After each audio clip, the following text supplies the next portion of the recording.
Saudara dan saudariku yang dikasihi Tuhan, berkah dalam. Sudahkah kita memberi senyum hari ini?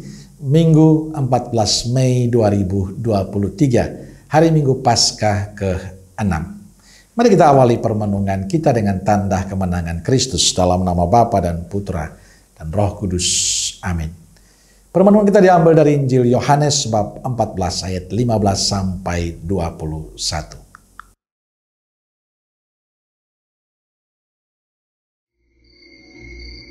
Jikalau kamu mengasihi aku, kamu akan menuruti segala perintahku.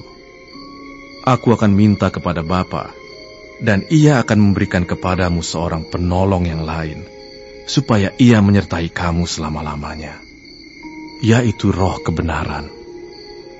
Dunia tidak dapat menerima Dia, sebab dunia tidak melihat Dia dan tidak mengenal Dia. Tetapi kamu mengenal Dia, sebab Ia menyertai kamu dan akan diam di dalam kamu. Aku tidak akan meninggalkan kamu sebagai yatim piatu. Aku datang kembali kepadamu. Tinggal sesaat lagi, dan dunia tidak akan melihat aku lagi. Tetapi kamu melihat aku, sebab aku hidup, dan kamu pun akan hidup. Pada waktu itulah kamu akan tahu bahwa aku di dalam Bapa-Ku, dan kamu di dalam aku, dan aku di dalam kamu. Barang siapa memegang perintahku dan melakukannya, dialah yang mengasihi aku. Dan barang siapa mengasihi aku, ia akan dikasihi oleh Bapa-Ku, dan aku pun akan mengasihi dia, dan akan menyatakan diriku kepadanya. Saudaraku yang dikasihi Tuhan, dalam bacaan Injil hari ini, pada Minggu Paskah ke-6, Yesus mengatakan pada para murid, "Jikalau kamu mengasihi aku, kamu akan menuruti segala perintahku." Jelas, Yesus mengatakan, wujud cinta kepada Kristus itu adalah dengan cara melakukan segala perintahnya. Pesan Yesus ini mengandung arti yang sangat mendalam. Mencintai Yesus artinya mengikuti, menjalani perintah-perintahnya. Menjalani perintah-perintah Yesus sebagai bukti bahwa seorang mencintainya. Bukti bahwa kita pengikutnya adalah mengasihinya. Dan ketika kita mengasihi dirinya, kita akan mengikuti perintahnya. Perintah mengasihi ini penting karena pada para murid akan ditinggalkan Yesus. Namun Yesus tidak akan meninggalkan mereka seperti yatim piatu, sebab di tengah-tengah mereka akan hadir penolong yang akan menyertai mereka. Penolong itu disebut Roh kebenaran, dan Ia juga berjanji akan datang kembali. Saudaraku yang dikasihi Tuhan, salah satu kekuatan yang dimiliki gereja sampai saat ini adalah cinta kasih.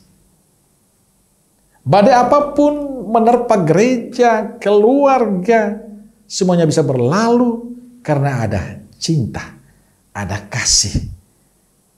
Kalau orang sungguh-sungguh membangun cinta, membangun kasih dalam kebersamaan, dalam keluarga, apapun badai akan bisa dilalui.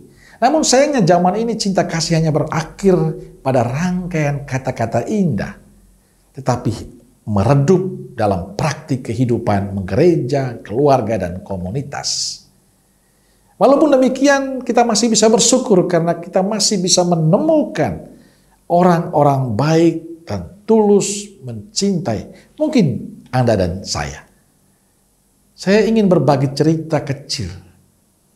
Dan berita itu menjadi heboh. Beberapa waktu yang lalu saya mengalami kecelakaan bersama rekan imam saya. Saya sungguh merasakan kasih dan kebaikan Tuhan. Akal sehat manusia kalau membayangkan itu sesuatu yang tidak mungkin. Tapi saya merasakan Tuhan sayang pada saya dan konfrater saya. Mobil begitu hancur, tapi kami berdua diselamatkan. Dan yang luar biasa adalah banyak orang datang membantu, baik pihak keamanan dan juga masyarakat di sekitar itu. Dengan tulus, dengan cinta, mereka mau membantu. Memindahkan mobil, memperlancar arus jalan dan segala macamnya. Sungguh sebuah berkat yang luar biasa. Dikala Tuhan begitu mencintai, dan cinta itu nampak dalam wajah-wajah yang bukan seiman dengan kita. Tapi mereka penuh cinta. Dan mungkin juga pengalaman ini adalah pengalaman kita. Kita menemukan banyak orang yang tidak beriman kepada Kristus, tapi sungguh mencintai, sungguh tulus dan penuh kasih membantu. Bagi saya ini menarik. Dikala banyak orang saling membenci, saling memusuhi, dikala orang menolak Yesus, membenci Yesus, mungkin juga kita. Tapi masih ada orang-orang tulus, orang-orang yang penuh cinta berbagi. Saya mendapatkan pengajaran yang sangat berarti. Karena ketulusan mereka mencintai, ketulusan mereka memberikan diri. Pengalaman kecil ini memunculkan pertanyaan dalam diri saya. Jika kita yang menyandang identitas sebagai murid Yesus, apa penandanya? Penanda bahwa kita murid Kristus adalah kita hidup dalam cinta, kasih seperti yang ditunjukkan Yesus. Apakah itu yang kita lakukan selama ini?